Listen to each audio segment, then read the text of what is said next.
Okay, so get this, right? We are diving deep into Ernie Vecchio's Harnessing Awe for Psychospiritual Growth. And honestly, this is not your typical self-help stuff. No, not even close. Vecchio's really onto something here, exploring how awe, that feeling of being totally blown away by something, can actually help us grow as people. Totally. Like we've all had those moments staring at the Milky Way, hearing an amazing song. But Vecchio's saying it's way more than just a feeling. It can actually change us, like deep down. Absolutely. He says most of us are kind of stuck in what he calls ego mode, always comparing ourselves, judging, and it just stresses us out and makes us kind of self-centered. Okay, so is that like that inner critic voice everyone has? That's the ego doing its thing? Totally. And Vecchio says we've all got one. It's not about making it disappear, but figuring out how to work with it. The thing is, the ego can be super loud, and it often drowns out what he calls the heart, which is where our true selves and values are. So where does awe come into this whole ego heart thing? It's not like some magic trick that makes the ego vanish, right? Not quite, but it's pretty close. Vecchio says awe is like kryptonite for the ego. When we experience something vast and incredible, it kind of short-circuits the ego's usual chatter. We get so overwhelmed by something bigger than ourselves, all those everyday worries just fade away. And that's when the heart can finally be heard. Exactly. That's when we get a glimpse of our true selves and what truly matters. And here's where it gets really interesting. Vecchio says those glimpses, those heart-centered moments, they can actually help us become our best selves. Now that's what I'm talking about. So it's not just about chasing those big awe moments, like, I'm picturing like skydiving or something. Are there everyday things that can spark that feeling? Absolutely. In fact, Dietrich Keltner, who Vecchio mentions, has identified what he calls the 8 wonders of life, things that really get that awe going. Think like moral beauty, nature, music, even seeing someone super brave. It's like a cheat sheet for finding awe. And what's so cool to me is how this connects to Vecchio's concept of our signature expression. Okay, signature expression.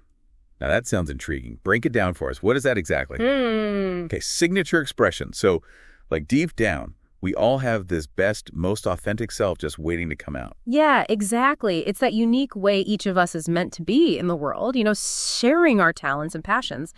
But, and this is important, Vecchio says the ego, with all its doubts and need to fit in, can really block it from showing up. So awe helps us break free from that. It's like it clears the way for our signature expression to come out. Exactly. And I think that's why those 8 wonders are so powerful. It's not just about feeling awe, it's about what it allows us to get in touch with inside ourselves. And get this, Vecchio doesn't just leave us hanging with these big ideas. He actually gives us ways to bring more awe into our lives. Okay, so how do we do it? Tell me more. Because I don't know about you, but I could definitely use a bit more awe in my life. Right. Well, you're in luck because Vecchio's advice is surprisingly simple. He talks a lot about mindfulness, like really being present. Okay, mindfulness, we hear about that a lot. But how does it actually connect to feeling more awe? Well, think about it. When we're rushing around, stuck in our to-do lists, we're basically closing ourselves off from experiencing awe. It's like we're so busy staring at our phones, we literally miss the incredible sunset happening right in front of us. Exactly.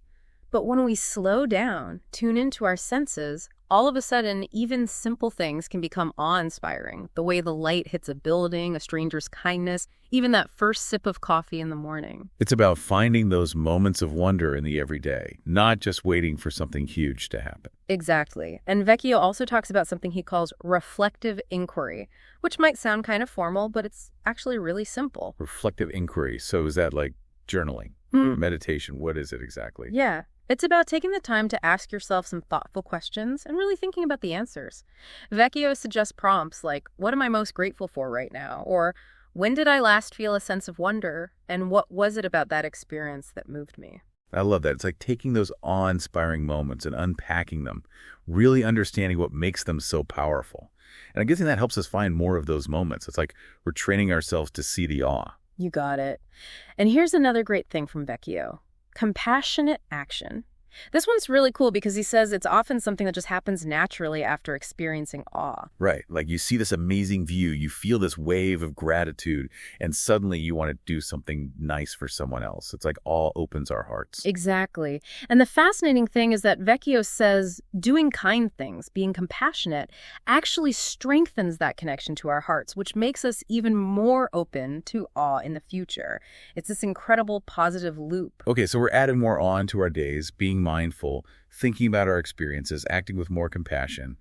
What's the big goal here? What does Vecchio say is possible if we really embrace this way of living? Vecchio thinks it can lead to like a huge shift in consciousness, and not just for us, but for all of humanity. Yeah. Okay, a shift in consciousness. That's a big one. What does that actually mean? He's saying that when we're living from this place of awe, when we're connected to our hearts and acting with compassion, we start to see the world in a totally different way. We're less focused on just our own needs and more aware of how interconnected everything is. It's like we're going from a me-focused view to a we-focused view. Exactly. And Vecchio believes that shift could create a world that's more compassionate, fair, and, sustainable for everyone. That's definitely something to strive for. But it kind of feels overwhelming, Like, how do we actually make that happen, especially in a world that feels so divided sometimes? It's a huge question, no doubt. But I think Vecchio would say it starts with us, like individually. As we find more awe in our own lives, as we become more compassionate and connected to our hearts, we naturally start sharing that energy with others. Like a ripple effect. One person's awe inspires another, and on and on. Totally. And as more people wake up to this feeling of awe and connection, it creates a collective shift, a movement towards a way of being that's more compassionate, more aware, more enlightened. Okay, now that is a beautiful thought. So if we want to be part of that, if we want to help make that happen, what can we do? Besides, reading Ernie Vecchio's awesome book, of course. Well, I think it goes back to what we're saying about those little awes, those everyday moments of wonder that we often don't even notice. What if we actually tried to share those moments with other people? Like telling someone about an amazing sunset or a story about someone being incredibly kind that really touched us. Exactly, because when we share those experiences, we're not just sharing a bit of joy, we're actually planting these seeds of awe and wonder in other people's hearts and minds. And those seeds, they can grow into something really amazing. I love that. It's like we're all part of this huge tapestry of awe, and every time we share something that fills us with awe, we're adding another thread of beauty and connection to the whole thing. Beautifully said. And the more threads we add, the more beautiful and strong that tapestry gets. That is so inspiring. This whole conversation has been amazing, and I bet our listeners are feeling the awe after this deep dive. So as we wrap things up today, I'm going to leave you with this. What if we all decided to find just one small moment of awe every day and share it? Just imagine the impact that could have. What kind of world could we create together, one moment of awe at a time? That's something to think about, right?